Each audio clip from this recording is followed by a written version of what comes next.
মহিলাদের 3 প্যান্ডেল অনেক বড় বড়, মাশাআল্লাহ মাশাআল্লাহ। প্রত্যেক মাকে দ্বীনের খাদেমা হিসেবে কবুল করেন। এমন একটা ঘর আল্লাহ বানালেন এত সুন্দর, যেটা ইবাদতের ঘর, বসবাসের ঘর নয়। কারণ এই জমিন বসবাসের জায়গা না, এই জমিনে আল্লাহ আমাদেরকে পাঠাইছেন ইবাদত করার জন্য। মা খালাকতুল জিন্না ওয়াল ইনসা ইল্লা লিয়াবুদুন।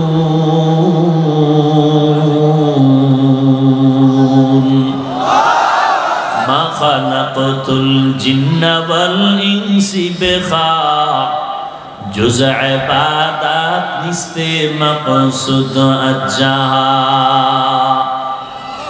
ইবাদতের জন্য আল্লাহ পাঠাইলেন, বসবাসের জায়গা না। বসবাসের জন্য আল্লাহ পাক অনন্ত অসীম শান্তির ঠিকানা জান্নাত বানিয়ে রেখেছেন। ওই জান্নাত আমার অনন্তকালের শান্তির আরামের ঘর। আল্লাহ জমিনে আমাদেরকে বসবাসের জন্য পাঠান নাই, পাঠিয়েছেন ইবাদত করার জন্য। আর ওই ইবাদতের জন্য একটা ঘর আল্লাহ বানাইলেন। ওই ঘরের নাম হলো বাইতুল্লাহ, ইবাদতের ঘর। যেই ঘরের দিকে তাকায়া থাকলেও আমল নামায় সওয়াব। এত দামি একটি ঘর, যেটা হেদায়েতের জন্য বানাইলেন।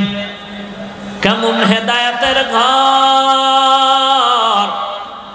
কোন দুনিয়ার মানুষ যদি ঈমান নিয়া বাইতুল্লাহর কিনারায় যাইয়া জিয়ারত করে বিদায় নেয়, আহকাম গুলো মেনে মেনে বিদায় নেয়, পয়গম্বর বলেন ওই হাজী সাহেব এমন ভাবে মক্কা থেকে বের হয়ে গেল, মায়ের গর্ভ থেকে নিষ্পাপ বাচ্চাটা যেমন বের হয়, আল্লাহর ঘর জিয়ারত করনে ওয়ালাও তেমন গুনাহমুক্ত নিষ্পাপ জমিনে পদার্পণ হয়। এমন একটা ঘর, ওই ঘরের মানুষ, আশেপাশের মানুষগুলো কেন এত খারাপ? যাদের মতো খারাপ জমিনে কেউ নাই। একমাত্র জবাব হলো এই মানুষগুলো খারাপ হওয়ার কারণ হলো এরা কোনো মুরব্বি পায় নাই, মুরব্বি হারা। কোনো মুরব্বি ছিল না। ঈসা নবীর বিদায়ের পরে আমার নবী আসার আগ পর্যন্ত লম্বা সময় গ্যাপ হয়ে গেল। মানুষ যখন গার্ডিয়ান হারা চলে, ওই মানুষের কোনো চলাফেরায় ব্যালেন্স থাকে না। মানুষ যেই ছাত্র উস্তাদকে মেনে চলে না, ওই ছাত্র যেমন ব্যালেন্স হারা বেপরোয়া হয়ে যায়। যেই সন্তান মা বাবাকে মুরব্বি মেনে চলে না, ওই সন্তানটা জীবনটা যেমন বেপরোয়া হয়ে যায়। যেই উম্মতের দল তার নবীকে মুরব্বি মেনে চলবে না, ওই উম্মতেরাও ইসলামের দরজা থেকে বেপরোয়া হইয়া লাঞ্ছিত হয়ে যায়। মুরব্বি না থাকলেই বিপদ, না থাকলেই বিপদ, না মানলেই বিপদ। আজকে তাদেরকে নজর করে দেখবেন যারা বলে আমার মুরব্বি লাগে না, উস্তাদ লাগে না, ইমাম লাগে না, মাযহাব লাগে না, এ সমস্ত মানুষগুলো দেখবেন আমাদের গ্রামের প্রবাদ, আলুর মতো চলে। আলু সব জায়গায় যেমন চলে, এই বান্দাও চলে। এই বান্দার নিজস্ব কোনো স্ট্যাটাস নাই, কোনো গতি নাই, কোনো পথ নাই, কোনো পদ্ধতি নাই। মন চাইলে নামাজ পড়ে, মন চাইলে পড়ে না। এইটা কোনো মানুষের জীবন হতে পারে না। মানুষের জীবন হবে সুন্দর। এই সুন্দর জীবন তাকে গন্তব্যে পৌঁছায় দিবে জান্নাত। আর মানুষের সুন্দর জীবন চালানোর জন্য সুন্দর আদর্শ লাগবে, জমিনের মধ্যে যত আদর্শের ফেরি শুনলাম, আওয়াজ শুনলাম, আল্লাহর কসম করে বলি দুনিয়াতে এমন আদর্শের পাওয়ার আমরা দেখলাম। আব্রাহাম লিঙ্কনের আদর্শ, মাও সেতুনের আদর্শ, লেনিন কালমার্সের আদর্শ, প্লেটোর আদর্শ দেখলাম। এক কথা আমরা জানায় দিলাম, ফাইনাল জবাব, দুনিয়াতে যত আদর্শ দেখলাম সব আমার আদর্শগুলো না পাক, একমাত্র আমার মদিনার নবীর আদর্শই হলো পাক।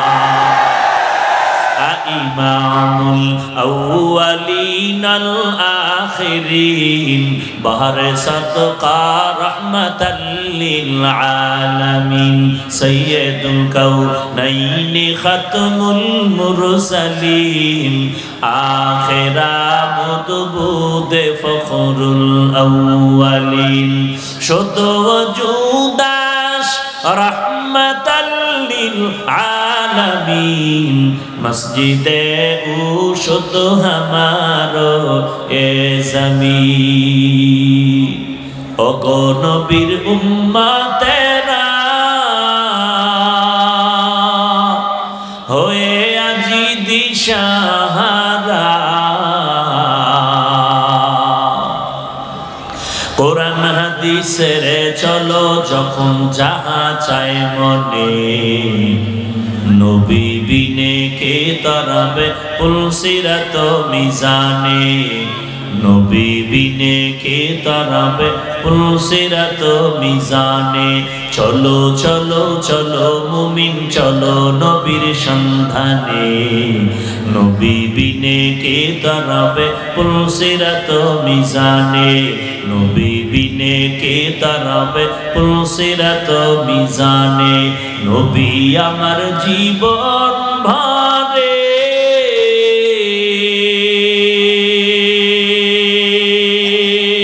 দিনের লাগি কষ্ট করে, দান দান শহীদ করিলেন, দান দান শহীদ করিলেন ওহুদেরই ময়দানে, নবী বিনে কে তরাবে পুলসিরাত মিজানে, নবী বিনে কে তরাবে পুলসিরাত মিজানে। এমন এতিম নবী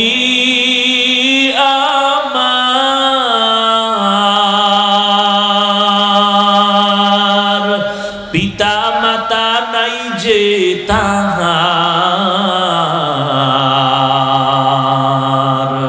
তারপরেও কত মারা মারলো তাকে দুশ্মনে, নবী বিনে কে তরাবে পুলসিরাত মিজানে, নবী বিনে কে তরাবে পুলসিরাত মিজানে।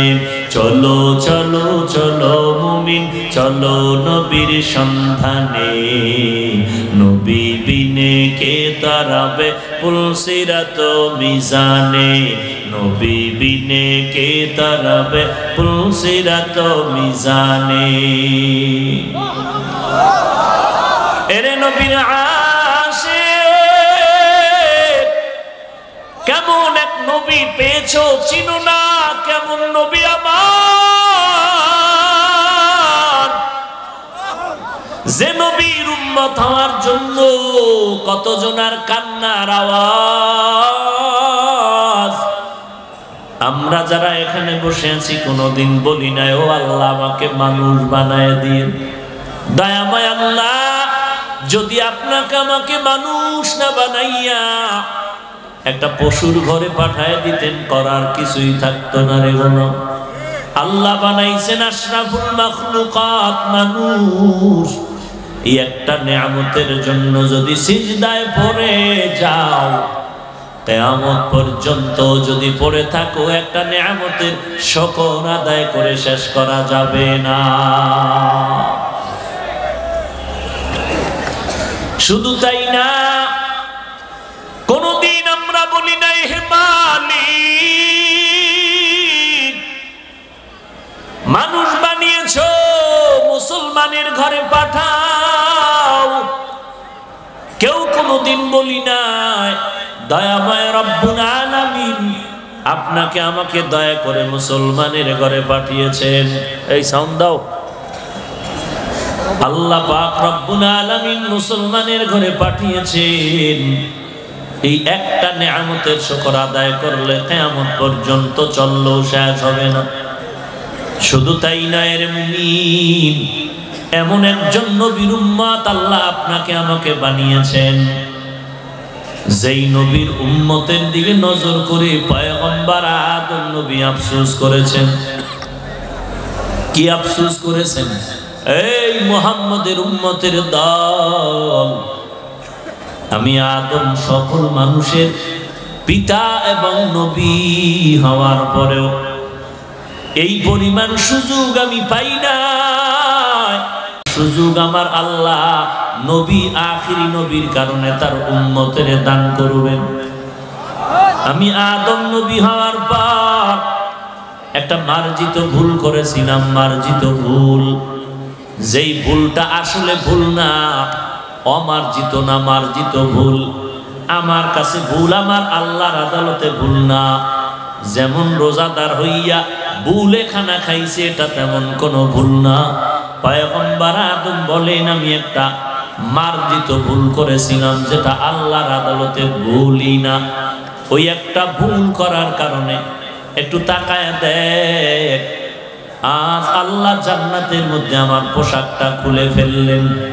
কিন্তু মুহাম্মদের উম্মতের দল, আখিরি নবীর উম্মত হওয়ার বরকতে মারাত্মক মারাত্মক যদি অপরাধ করে, মার্জিত না বরং অমার্জিত ভুলও যদি উম্মতেরা করে, দয়াময় আল্লাহ পাক নবীজির মোহাব্বতে উম্মতের পোশাক খুলে কোথাও তার ইজ্জত নষ্ট করবেন না।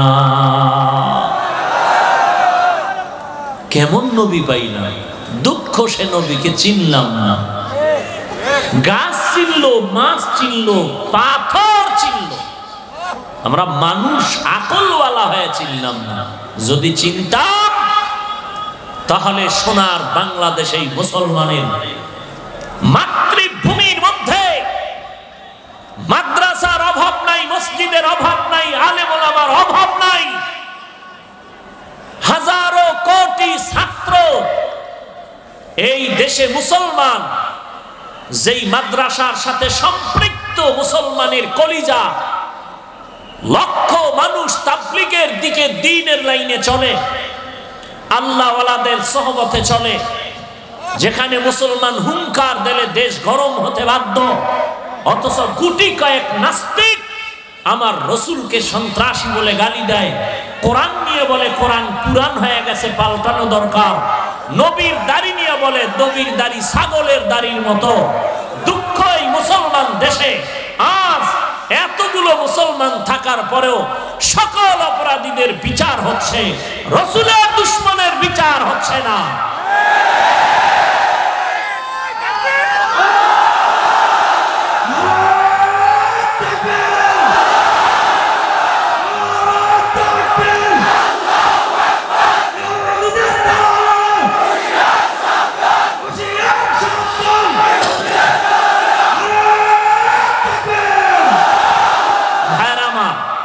এটা আমার ইমানের দাবি, এটা কোনো দলীয় রাজনৈতিক দাবি নয়, এটা ইমানের দাবি। সকল অপরাধীদের বিচার যদি বাংলার জমিনে হতে পারে, রসুলের দুশমনের বিচার সবার আগে হতে হবে। বিলম্ব কেন?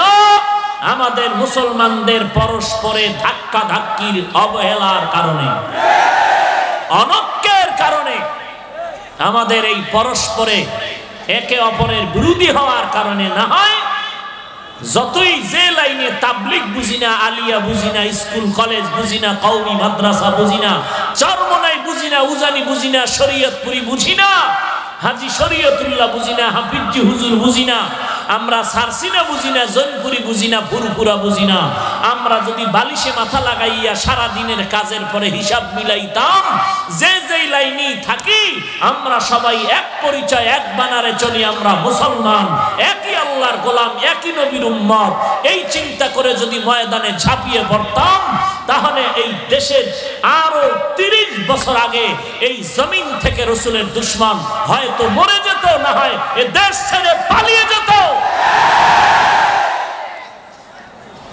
কিন্তু আমরা হিসাব করি না। আমরা খাইতে গেল দলীয় হিসাব, খানার মধ্যে দলীয় চিন্তা, বয়ানে বসলেও দলীয় ভাব, ঘুমাইতে গেল দলীয় চিন্তা। দল ছাড়া অন্য কাউকে পছন্দ করি না। আমি যেই পীর সাহেবের কাছে আছি, এই আমার আকারচুম্বী আসল, তিনি আমার আপন, আর কাউকে আমি সহ্য করে নিতে পারি না। এই মুসলমানের একই ফ্যামিলিতে থেকে এত দ্বন্দ্ব আর হিংস্র আক্রমণের কারণে আজ মুসলমান বেঈমানের হাতে লাঞ্ছিত আর অপমানিত। না হয় এখনো গোটা দুনিয়াতে মুসলমানের সংখ্যা বেশি। এখনো মুসলমান তো ওই জাতি যে কল্লা দিতে জানে, কিন্তু কোন বেদিন বেঈমানের কাছে মাথা নত করতে জানে না। মুসলমান তো ওই ইতিহাস স্মরণ করে, যেই ইতিহাস শুধু তাহাজ্জুদের নামাজ দিয়ে ওই সিলেটের জমিনে শাহজালাল রহমতুল্লাহ আলাইহি বিজয়ের পতাকা উড্ডীন করেছিলেন। আজ কই গেল তাহাজ্জুদ? কপাল পুড়েছে আমার মুসলমানে। বেঈমানকে দোষারোপ করে কি লাভ হবে? আজকে তাহাজ্জুদ তো দূরের কথা, উম্মতেরা 5 ওয়াক্ত নামাজও ঠিক মতো পড়তে চায় না। তাহাজ্জুদ তো দূরের কথা, 5 ওয়াক্ত ফরজ নামাজও পড়তে চায় না। চায় না তো চায়ই না, আবার বলে নামাজ না পড়লেও দিল পরিষ্কার। ওই যে গ্রামের প্রবাদ আছে, এমনি তো চোরের চুরি, মাঝখানে আরো সিনাজুরি। চোরের চুরি, সিনাজুরি। আল্লাহ সব ভাইকে হেদায়েত দান করুন। একটা মুসলমান কখনো নামাজ ছাড়া থাকতে পারে না। মাছ যেমন পানি ছাড়া তার জীবনটা বিপন্ন, মুসলমান নামাজ ছাড়া তার জীবনটা বিপন্ন। বড় আফসোস, আজান হচ্ছে, উম্মতেরা দৌড়ায় পশ্চিমে আর মুনাফিকেরা দৌড়ায় পূর্ব দিকে। কি নামাজ পড়ার জন্য দৌড়ায় না, কেউ নামাজে ঢুকতেছে, কেউ নামাজ থেকে ভাগতেছে। আল্লাহ আপনি কুদরতের হাতে আমাদেরকে হেদায়েত দান করুন। কেমন নবী আল্লাহ আমাদেরকে দান করেছেন? পয়গম্বর আদম আলাইহিস সালাম বলেন, এর উম্মতের দল, আমি আদম একটা মার্জিত ভুল করার কারণে জান্নাত থেকে আল্লাহ আমাকে অন্য জমিনে পাঠিয়ে দিয়েছেন। কিন্তু মুহাম্মদ নবীর উম্মতের এত বরকত, আখিরি নবীর উম্মত হওয়ার কারণে উম্মতেরা পাহাড় সম পরিমাণও যদি অপরাধ করে ফেলে, আল্লাহ রাগ করিয়া এক জমিন থেকে তাদের অন্য জমিনে ফেলে দিবেন না।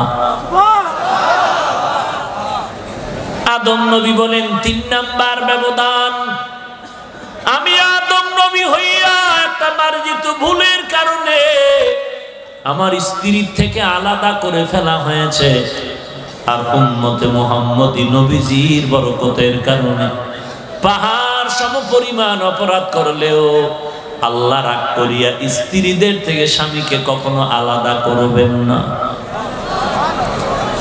আদম নবী বলেন, এরে উম্মতে মুহাম্মাদীর দল, আমি আদম নবী হওয়ার পরেও একটা মার্জিত ভুলের কারণে একদিন আর 2 দিন না, বহু বছর পর্যন্ত সিজদায় পড়ে কান্না করেছি।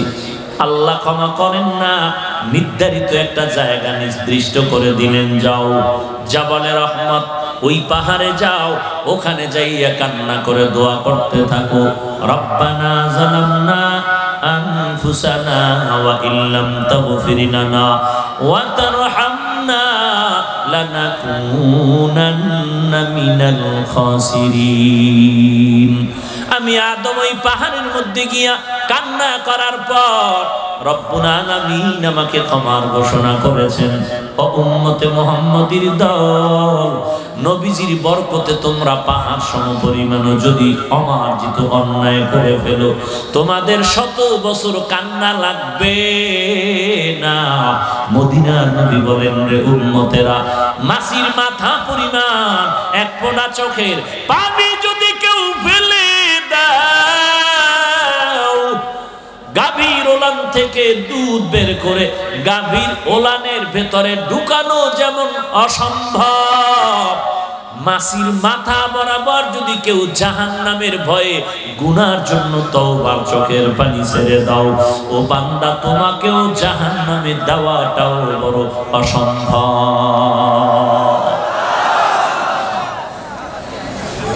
এই নবীকে চিনলাম না, যদি চিনতাম, ও যুবক, বুকটা ফুলাইয়া চ্যালেঞ্জ করবি, আমার নবীর মতো নবী নাই।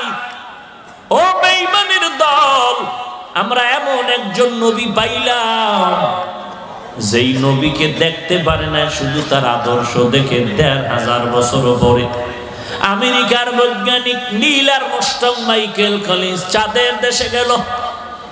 চাঁদের দেশে গিয়া দেখে চাঁদের মাঝখানে ফাটল। ক্যামেরা করে ছবি নিয়ে আমেরিকার কম্পিউটারে দিল, কম্পিউটার আওয়াজ দিল, এই চাঁদের ফাটল নতুন না, ১৫০০ বছর আগের এই চিহ্ন। আমেরিকার বৈজ্ঞানিক নীল আর্মস্ট্রং মাইকেল কলিন্স গবেষণা করতে শুরু করলো, ১৫০০ বছর আগেই চাঁদ কেমনে দ্বিখণ্ডিত হয়েছিল, ইতিহাস পর্যালোচনা করে বের করলো। রাহমাতুল লিল আলামিনের বরকতের শাহাদাত আঙ্গুলের ইশারায় চাঁদ দ্বিখণ্ডিত হলো। বিজ্ঞানীরা বলে, ওই মুহাম্মদের সাক্ষী যদি আজ কম্পিউটার দিতে পারে, ওই নবীর উপরে কালেমা না পড়ে কোনো উপায় নাই। দুজন খ্রিস্টান বিজ্ঞানী মুসলমান হয়ে গেল। কেমন নবী আমরা পেয়েছি এখনো চিনো না রে যুবক ভাই। অথচ যুবকদের ব্যাপারে মদিনার নবী বলেছেন, ও যুবক, তোমাদের দ্বারা ইসলামের খেদমত হয়েছে অনেক বেশি,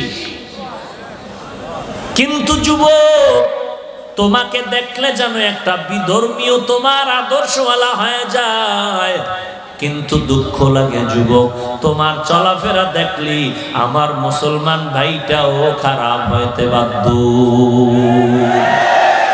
এটা তো মুসলমানের আদর্শ হওয়া উচিত ছিল না। তুমি কেন বেঈমানের তা দেখে দেখে অনুসরণ করবা? বরং তোমার মদিনার নবীর আদর্শ দেখে বেঈমানেরা তোমার কাছে এসে মাথা নত করবে আর কালেমা পড়বে। ওই ভারতের সন্তান অক্সফোর্ড বিশ্ববিদ্যালয় থেকে ডক্টরের ডিগ্রি নিয়ে, টাকার অভাব নাই, খানার অভাব নাই, পয়সার অভাব নাই, জনসমর্থনের অভাব নাই, সমস্ত ধর্মগ্রন্থগুলো রিসার্চ করতে শুরু করলো। গীতা, মহাভারত, রামায়ণ, ত্রিপিটক, বেদ, তাওরাত, জবুর, ইনজিল কিতাব রিসার্চ করতে করতে দেখে সব কিতাবের মধ্যে ইসলাম ধর্মের গুণগান আর সুসংবাদ দেওয়া আছে। শেষ পর্যন্ত আল্লাহর বান্দা আল্লাহর কোরআনটাকে যখন রিসার্চ করতে শুরু করলো, দেখিনি কোরআনের মধ্যে কোনো ভুল বের করা যায়। আল্লাহর কালামটা রিসার্চ করতে গিয়া ফাইনাল ভাবে তিনি বললেন, কোরআনের ভুল বের করতে গিয়া আজ এই কোরআনের আয়নায় আমি বান্দার সব ভুলগুলো ধরা পড়ে গেল।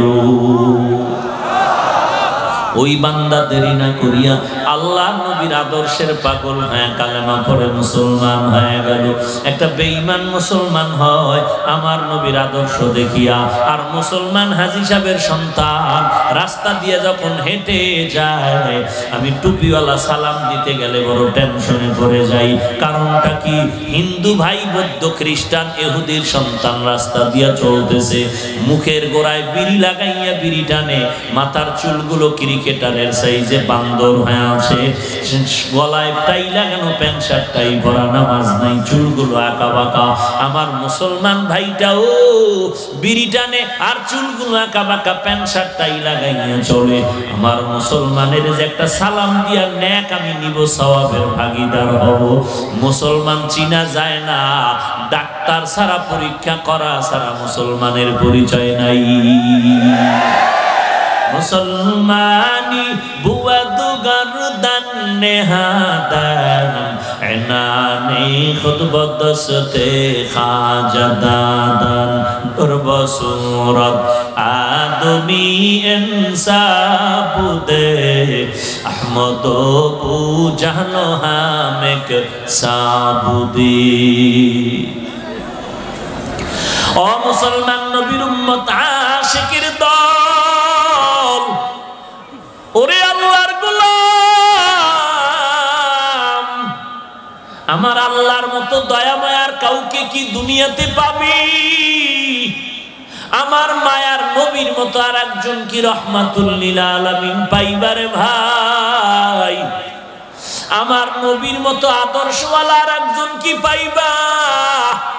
পাইলে মানো, কিন্তু দেখাও আমার নবীর আদর্শওয়ালার মতো আদর্শ জমিনে একটাও নাই।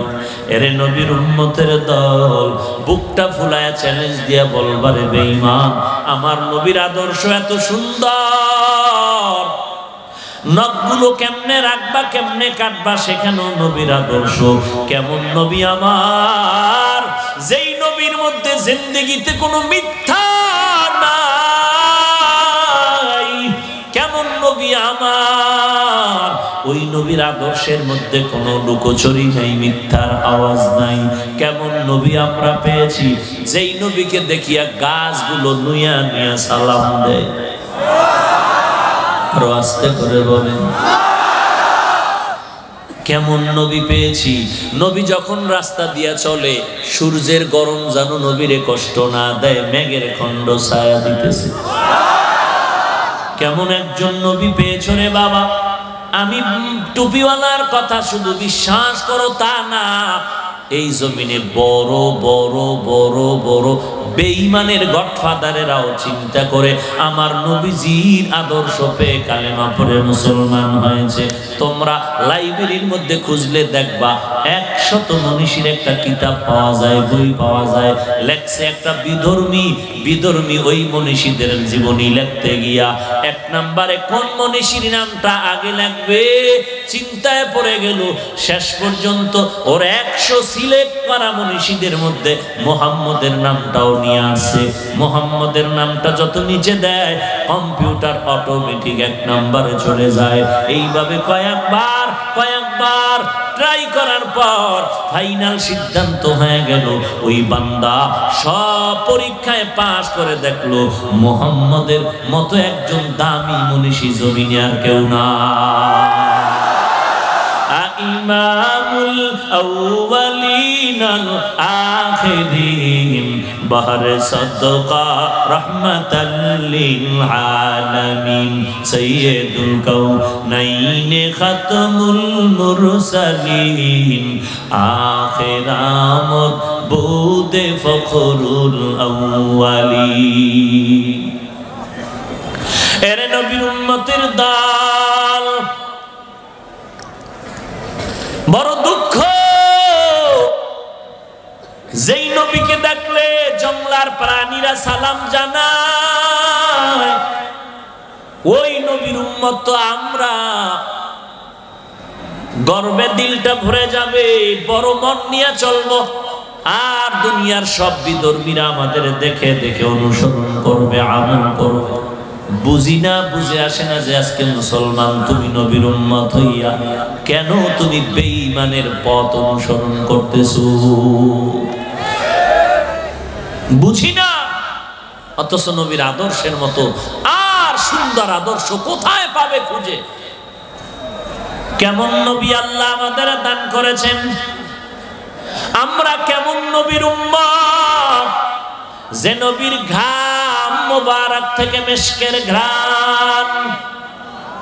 আম্মা জান আয়েশা রাদিয়াল্লাহু আনহা বলেন, নবীজির ঘাম আমি বোতলের মধ্যে ভরে ভরে রাখতাম, আর বড় বড় অনুষ্ঠানে ওই ঘাম আমরা আতর হিসাবে ব্যবহার করতাম। আম্মা জান আয়েশা চোখের পানি ছেড়ে বলে, ও দুনিয়ার মানুষ, তোমাদের একটা সূর্য আছে, প্রতিদিন সকালবেলা পূর্ব দিগন্তে উদিত হইয়া পশ্চিম দিগন্তে অস্তমিত হয়। আর আমি আয়েশারও একটা স্পেশাল সূর্য আছে, ওই সূর্যটা সন্ধ্যাবেলা ডুবে না আর সকালবেলা উঠে না। আমার সূর্যটা প্রতিদিন এশার নামাজের পরে আমার হুজুরায় উদিত হয়। সাহাবী বলতেছেন, আমি পূর্ণিমার চাঁদের আলোর দিকে তাকাই আর নবীজির চেহারা মোবারকের দিকে তাকাইয়া দেখি ওই চাঁদের থেকে আমার নবীর চেহারা মোবারক বড় উজ্জ্বল। কেমন নবী আমরা পেলাম, যেই নবী রাস্তা দিয়া চলতেছে, নবী চলে গেছেন বহুদিন আগে, এখনো সেই রাস্তা থেকে মিশকের গ্রাম পাওয়া যায়। কি যুবকরা খারাপ লাগতেছে? ঘুমাও, আল্লাহ সবাইকে কবুল করে। উহুদের ময়দানে নবী যুদ্ধে চলে গেলেন, চলছে যুদ্ধ,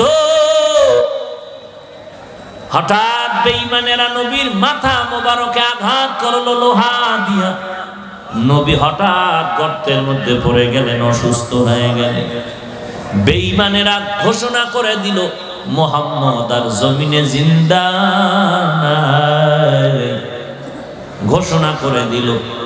কিন্তু সাহাবায়ে কেরাম নবীর পাশে গিয়ে দেখে নবী এখনো সুস্থের নিঃশ্বাস ছাড়ে, আর চোখের পানি ভরে রক্ত ভরে জমিন লাল হয়ে গেল। মায়ার নবীকে ধরে উঠাইলেন, দাঁড় করালেন। এরপরে নবীকে আস্তে করে করে হেঁটে হেঁটে কোন রকম উহুদ পাহাড়ের পাশে একটা নিচে পাথরের উপরে বসালেন।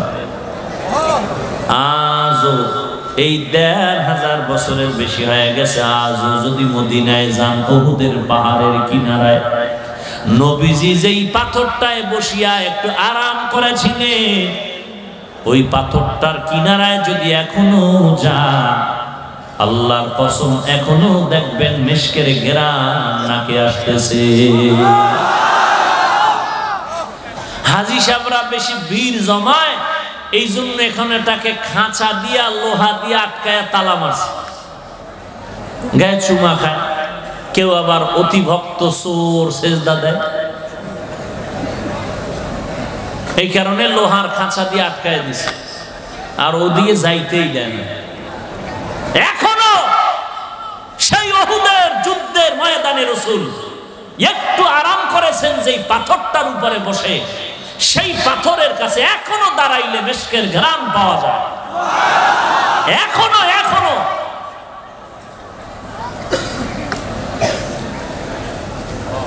এরে নবীর উম্মতের দল, নবী সম্পর্কে বেঈমানের উক্তিগুলো পড়ে দেখো। যারা মুসলমান হতে পারে নাই কিন্তু বড় মহাজ্ঞানী, তারাও কিন্তু নবীজির গুণগান করে গেছে। আজ আমরা সেই নবীর উম্মত হতে পেরেও ধন্য হতে পারলাম না, কারণ আজকে যে আমল নিয়ে চলতেছি, মনে হয় জানো জাহান্নাম ছাড়া আমার উপায় নাই। আল্লাহ তো ঘোষণা করেছেন কে জান্নাতে যাবে কে জাহান্নামে যাবে। ইন্নাল আবরারা লাফি নাঈম ওয়া ইন্নাল ফুজ্জারা লাফি জাহিম। নেক আমলওয়ালা জান্নাতে যাবে, গুনাহগারেরা জাহান্নামে যাবে। ও নবীর উম্মত আশিকের দল, ও পর্দার আড়ালের মা, নবীজির স্ত্রীগণ তো আপনার মতো নারী, আপনিও তো নারী। খাজা মঈনুদ্দিন চিশতি আজমিরীর মাও তো একজন নারী, আপনিও তো একজন নারী। এখানে প্রায় 22টা ছেলের মাথায় হাফেজে কোরআন পাগড়ি দেওয়া হলো। এদের মা আপনারাও পর্দার আড়ালের মা, এই হাফেজে কোরআনের বাবারাও বাবা, আপনারাও সন্তানের বাবা। ওই মা বাবার কপাল কত ভালো, যেই মা বাবার সন্তান জানাজার ইমাম হতে পারে। ওই মা বাবার কপাল কত ভালো, যেই মা বাবার সন্তানের পেছনে হাজার হাজার মানুষ দোয়ার জন্য লাইনে দাঁড়ায় যায়। ওই মা বাবার সন্তান বড় ভালো, ওই মা বাবার ভাগ্য ভালো, যেই মা বাবার সন্তান ইমামতির মুসাল্লায় দাঁড়ায় হাজার মানুষ পেছনে নামাজ আদায় করে। ও ভাই, কি নিয়ে কবরে রওনা দিলেন? একটা সন্তানও কি পারলেন না কোরআনওয়ালা বানাতে? আপনি বিএ পাশ করাইছেন সন্তানকে, ধন্যবাদ। আপনার সন্তান ডাক্তার, ইঞ্জিনিয়ার, আল্লাহর শুকর, ধন্যবাদ। কিন্তু আপনার কপালে আমি আফসোসের নিঃশ্বাস ফেলি, যদি ডাক্তার হইছে ভালো, কোরআনটা কেন পড়াইলেন না? ডাক্তার হয়েছে উম্মতের খেদমত করার জন্য, ধন্যবাদ। কারণ আমাদের মুসলমান জনগোষ্ঠীকে নিয়ন্ত্রণের জন্য বিধর্মী বেঈমানের লালন করা ডাক্তার আমরা চাই না। আমার ঘরোয়া মুসলমান ডাক্তার লাগবে। আমি মাদ্রাসা বিল্ডিং করব, আমার ভাড়াটিয়া বেঈমানের ইঞ্জিনিয়ারিং এর থিওরি চাই না। আমি চাই আমার মুসলমান পরিবারের মধ্যে ইঞ্জিনিয়ার দরকার। আলহামদুলিল্লাহ, মুসলমানের পরিবারে ইঞ্জিনিয়ার হয়েছে আপনার সন্তানের, ধন্যবাদ। আপনার সন্তান মুসলমানের মাথা উঁচু করে ঠাই দেওয়ার জন্য ডাক্তারি হয়েছে, ধন্যবাদ। আমার মুসলমান ফ্যামিলিটাকে নিয়ন্ত্রণের জন্য মুসলমান এমপি হবে, ধন্যবাদ। মুসলমান মন্ত্রী হবে, ধন্যবাদ। মুসলমান ডাক্তার হবে, ধন্যবাদ। মুসলমান সাংবাদিক হবে, ধন্যবাদ। কিন্তু দুঃখ, যদি মুসলমান হইয়া যদি মুসলমানের সাইনবোর্ডটারে ধরে রাখতে না পারে, কোরআন পড়তে না পারে, ইমামতি করতে না পারে, জানাজা পড়াইতে না পারে, কবরের সামনে দাঁড়াইয়া মা বাবার জন্য যদি একটু দোয়া করতে না পারে, তখন ধিক্কারের নিঃশ্বাস ফেলা ছাড়া কোনো উপায় নাই। কারণ মুসলমানের ঘরে ডাক্তার হইয়াও জাহান্নামের শাস্তির যোগ্য হলো কেন? এটা বড় দুঃখ আর পরিতাপের বিষয়।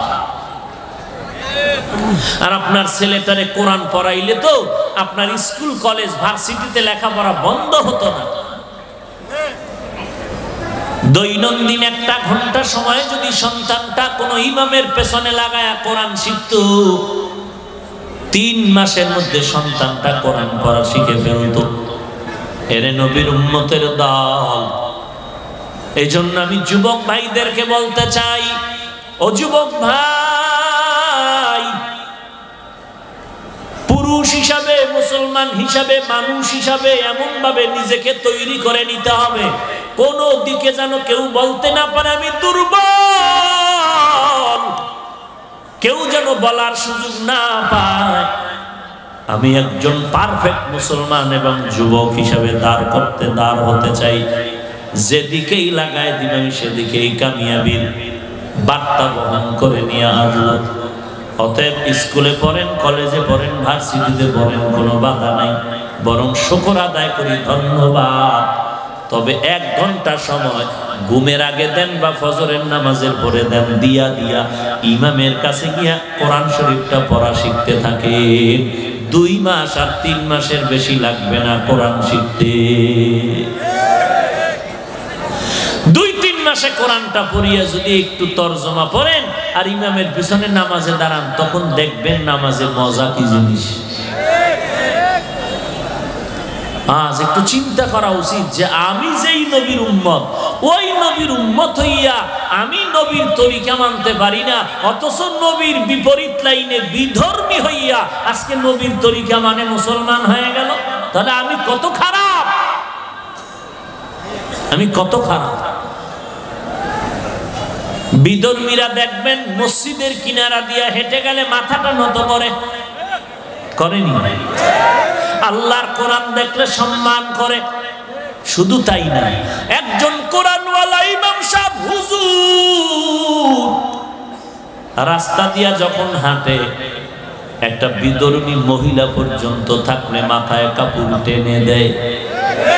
এই যুবক, ঠিক নেই? একটা বিধর্মী পুরুষেরাও যদি দেখে, হিন্দুদেরকে দেখছি দেখলেই বলে আদাব, এটা সম্মান করলো। কি করলো? এরে নবীর উম্মতের দল, কেন বুঝো না রে ভাই? কেমন এক বীরের জাতি, কেমন ধন্য জাতি আমরা মুসলমান, যে কাউকে বুঝানো লাগে না। একটা বিধর্মীর কলিজার মধ্যে মুসলমানের প্রতি মহব্বত তৈরি করেছেন আমার আল্লাহ। ওই বিধর্মীটা কোরআনের সম্মান করে, মুসলমানের সম্মান করে, টুপিওয়ালারে সম্মান করে। আর তুমি মুসলমানের ঘরে জন্ম নিয়া আজকে টুপিওয়ালা আলেমের বিরুদ্ধে লেখালেখি করো। তুমি মুসলমান। লাকাদ কানা লাকুম ফি রাসূলিল্লাহি উসওয়াতুন হাসানাহ। ও নবী, জানায়া দেন, অবশ্যই নবী আপনার মধ্যে রয়েছে উত্তম আদর্শ। মদিনার মানুষগুলো নবীর জন্য পাগল। যেই মক্কার মানুষগুলো বড় খারাপ, ওই মক্কার মানুষগুলো আল্লাহর নবীর আদর্শ পেয়ে এত দামি হয়ে গেল। আল্লাহ নিজেই দুনিয়ায় জিন্দা থাকা অবস্থায় 10 জনের নামে জান্নাতের টিকিট পাঠায় দিয়েছে, শুধু নবীর আদর্শের কারণে। এরে নবীর আশিক উম্মতের দল, ওই নবীর আদর্শ এত সুন্দর, সারাটা জিন্দেগি তুমি কাটাইলা, নামাজ পড়লা না, আজান শুনে নামাজে গেলা না। পায়ে হাত রেখে বলছি, রে যুবক, পা দুটো যদি আগায় দাও, আমি পায়ে হাত রেখে বলবো 5 ওয়াক্ত নামাজ আর বাদ দিও না, নবীর আদর্শের মালাটা গলায় লাগাও। চুল কেমনে কাটবেন আর কেমনে রাখবেন, এখানে কি নবীর সুন্নাত নাই? ক্রিকেটারের সাইজে চুল কাটিয়া লাভ কি বলেন? তা আমিও কাটব। কসম, কসম আল্লাহ, আল্লাহর কসম, ক্রিকেটারের সাইজে চুল কেটে ইন্দুর আর বান্দর হলে লাভ কি বলো? আমিও কাটব, কসম আল্লাহ।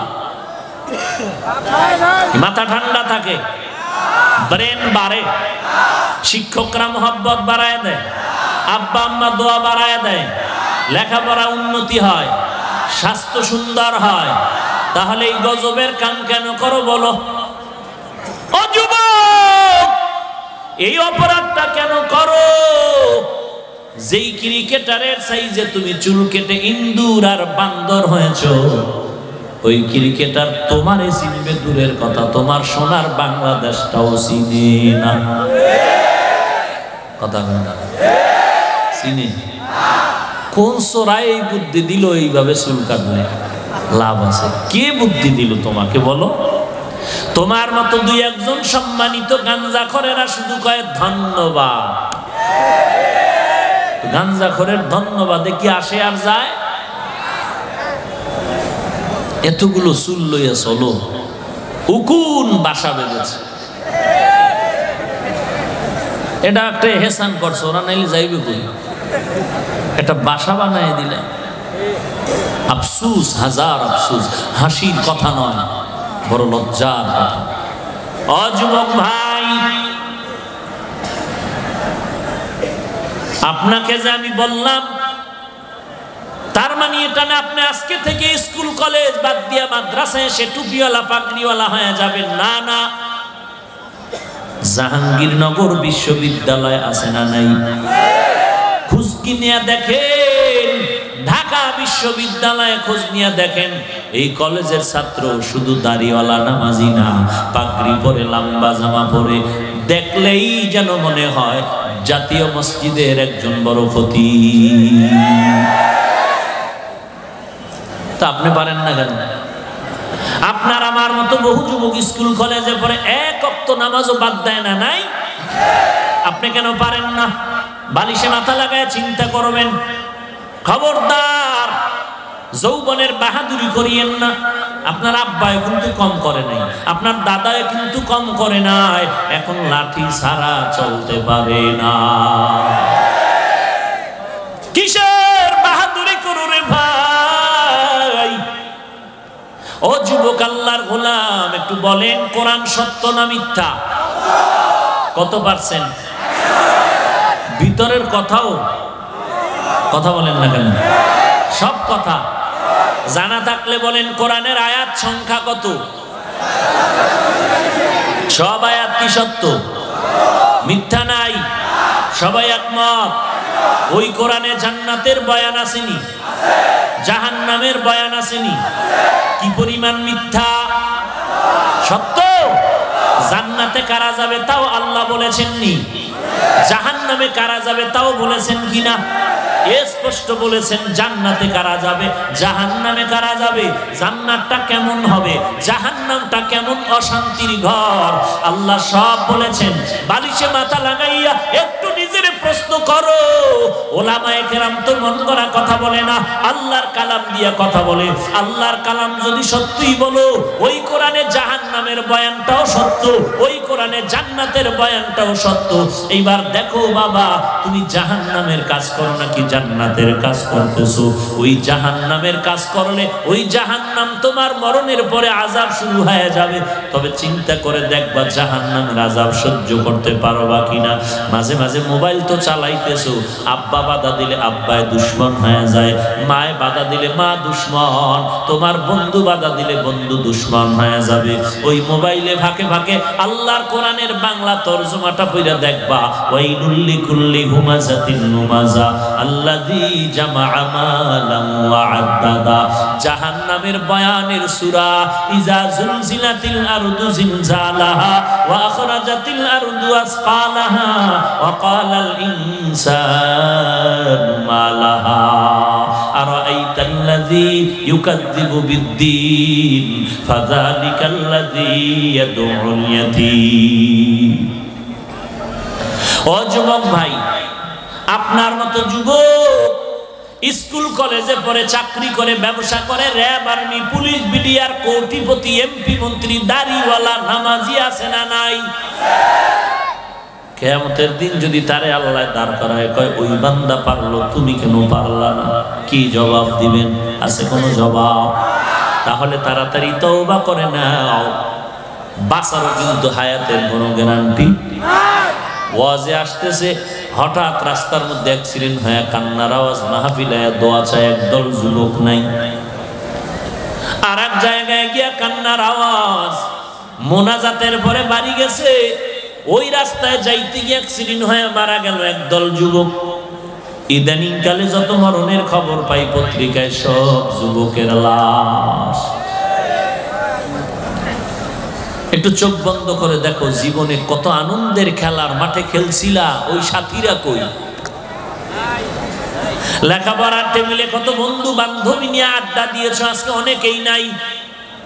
একদিন খবর হয়ে যাবে তুমিও জমিনে নাই। পালাবার কোনো সুযোগ আছে নাকি? মরণ থেকে যতই পালাও, মরণ তোমায় নিবে ঘিরে। যদিও সুদূর আকাশ পানে লুকাও, সেথায় লাগিয়ে সিঁড়ি। নদী পথে নৌকা চালাও ও মাঝি ভাই, বেলা ডোবার আগে আমি ওপার উঠতে চাই। ডুবে গেলে বেলা রে আর উঠে না, ভেঙ্গে গেলে মেলা রে আর জমে না। ও যুবক আমার, কলিজার টুকরা ভাই, মনে কষ্ট নিবেন না রে বাবা। যা কিছু বলি শুধু জাহান্নামের আগুন থেকে বাঁচানোর জন্য বলি। কারণ জমিন থেকে 9,30,00,000 মাইল উপরে সূর্য, রাতের বেলা সূর্য নাই, এরপরও কি পরিমাণ গরম লাগে, ঠান্ডা লাগে। আর হাসরের ময়দানে আল্লাহ রসুলের ঘোষণায় সূর্যটা মাথার উপরে নেমে আসবে, এই জমিনটা হবে কিয়ামতের মাঠ। সূর্যের 12টা মুখ জমিনের দিকে যখন দেওয়া এখন তো একটা মুখ জমিনের দিকে দেওয়া পুরা তাপ আসে না, আর সেদিন 12টা মুখ জমিনে দেওয়া হবে, সব তাপ ছেড়ে দেওয়া হবে। সূর্যের তাপে জমিনটা হয়ে যাবে তামা। গুনাহগার নাফরমানের মাথার মগজগুলো টাস টাস করে ফেটে যাবে। জাহান্নামের আওয়াজ, জাহান্নামের আওয়াজে হাসরের ময়দানটা থরথর করে কেঁপে উঠবে। এক যাররা পরিমাণ গুনাহ যদি করো, আমলনামায় দেখতে পাইবা কিয়ামতের দিন। সেদিনটা কেমন হবে? মা সন্তানের পরিচয় দিবে না, বন্ধু বন্ধুর পরিচয় দিবে না। এই কথা স্মরণ করেই তো সব আল্লাহওয়ালা আম্বিয়া কেরামরা জিন্দেগি ভর কান্না করেছেন, কবরের চিন্তায় কান্না করেছেন। গুনাহগার হয়ে কবরে গেলে কি উপায়? একটা ছেলের ভিসা টিসা পাসপোর্ট কাগজপত্র সব ওকে, কোনো ঝামেলা নাই, প্রশাসনের লোক বলছে কোনো টেনশন নাই, এরপরও কলিজা কাঁপে। ইমিগ্রেশনে কি হয় বলেন না কেন? এরে ভাই, ওই হাসরের ময়দানে উঠার জন্য আমার প্রথম কবর হলো আমার প্রথম স্টেশন। এইখানে যাওয়ার পর কে ধনী, কে গরিব, কে পীর, কে মুরিদ, কে ডাক্তার, কে রোগী পরিচয় নাই, কে দল করে নেতা, কে প্রজা, কোনো পরিচয় নাই। ওই কবরে গেলে 3টা প্রশ্ন করা হবে, আমাকেও আপনাকেও একই কোয়ালিটি 3টা প্রশ্ন। রবের পরিচয় দাও, ধর্মের পরিচয় দাও, রাহমাতুল লিল আলামিনের পরিচয় দাও। ও আল্লাহর বান্দা, চিন্তা করো, দুনিয়াতে যদি রবের সাথে সম্পর্ক না থাকে, কবরে গিয়া হা হা লা আদরি ছাড়া বলার কিছু নাই। ওই কবরে যখন যাইবা, জবাব যদি দিতে না পারো, নবীর সুন্নতের আমলের অভাবের কারণে, ইসলামের দরজায় না যাওয়ার কারণে, নবীর তরিকা মতে না চলার কারণে কবরে যাইয়া জবাব দিতে পারবা না রে ভাই। ওই কবরে গিয়া বলবে হা হা লা আদরি। ওই মুসিবতের সময় আল্লাহ তাআলার রাগান্বিত আওয়াজ হয়ে যাবে রে ফেরেশতা, আর সুযোগ দেওয়া যাবে না। এই বান্দার দুনিয়াতে কত নাজ নেয়ামত দিয়েছি, আমার হুকুম মতো চলে নাই, আজকে তার জালটা মিটাইয়া দাও। কবরের মাটি 2 পার্শ্ব থেকে চাপ দাও, এমন জোরে চাপ দেওয়া শুরু হবে, পাঁজরের হাড়গুলো চুরমার হয়ে যাবে, জাহান্নামের আগুনে কবরটা ভরে যাবে। ও যুবক আল্লাহর গোলাম, ও পর্দার আড়ালের মা, আল্লাহর দরবারে দোয়া করেন, কান্না করেন, আল্লাহ এমন একটা সন্তানের মা বাবা বানায় দাও, মরণের পরে যেন জানাজার ইমামতি করতে পারে, কবরের কিনারায় দাঁড়াইয়া যেন কোরআন তেলাওয়াত করে দোয়া করতে পারে। এরে নবীর উম্মতের দল, আজকে যারা কোরআনের হাফেজ হয়ে গেল, এদের দাম কত? আল্লাহর নবী বলেন, কিয়ামতের দিন একে বিনা হিসাবে জান্নাতে শুধু দিবে তাই না, আর 10 জন গুনাহগারকে সুপারিশ করার সুযোগ দিবেন আমার আল্লাহ। অতএব একটা সন্তান কোরআনওয়ালা ঘরের মধ্যে রেখে যাও, মরণের পরে যেন কোরআন শরীফ নিয়ে কোরআন তেলাওয়াত করে কবরের কিনারায় ইয়াসিন ওয়াল কুরআনিল হাকীম ইন্নাকা লামিনাল মুরসালিন আলা সিরাতিন মুস্তাকিম তানজিলাল আজিজির রহিম লিতুনযিরা কওমান মা উনযিরা আবাউহুম ফাহুম গাফিলুন লাকাদ হাক্কাল কওলু আলা আকসারিহিম ফাহুম লা ইউমিনুন ইন্না জাআলনা ফি আ'নাকিহিম أغلالا فهي إلى الأذقان فهم مقمحون وجعلنا من بين أيديهم سدا ومن خلفهم سدا فأغشيناهم فهم لا يبصرون قرآن تلاوات হয়ে যাবে, আল্লাহর অর্ডার হয়ে যাবে,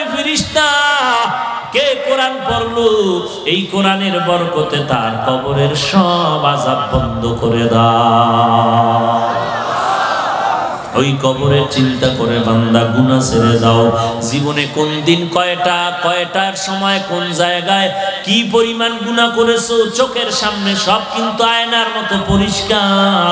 আল্লাহ বলেন এগুলো মনে করাইয়া দেই যেন তুই তাড়াতাড়ি তওবা করো।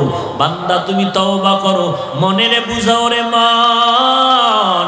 এই ময়দানে মনে হয় যেন আমার মতো গুনাহগার জাহান্নামের আসামি কেউ নাই।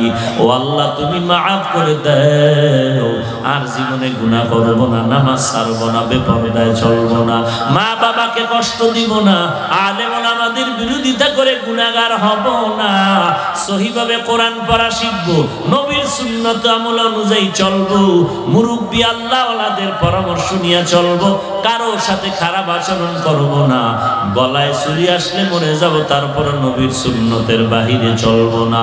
মুনাফিকি যদি না থাকে, খাঁটি তওবা করার যদি নিয়ত হয়, খাঁটি তওবার নিয়তে দুটো হাত আমার আল্লাহকে দেখায় দাও। আয় আল্লাহ সবার হাত আপনি কবুল করে নেন, তওবা কবুল করে নেন, তওবার উপরে মজবুত হয়ে চলার তৌফিক দান করেন, আমাদের ঈমান আমল মজবুত করে দেন, নবীজির মহব্বতে আমাদের দ্বীনের খাদিম হিসেবে কবুল করে নেন।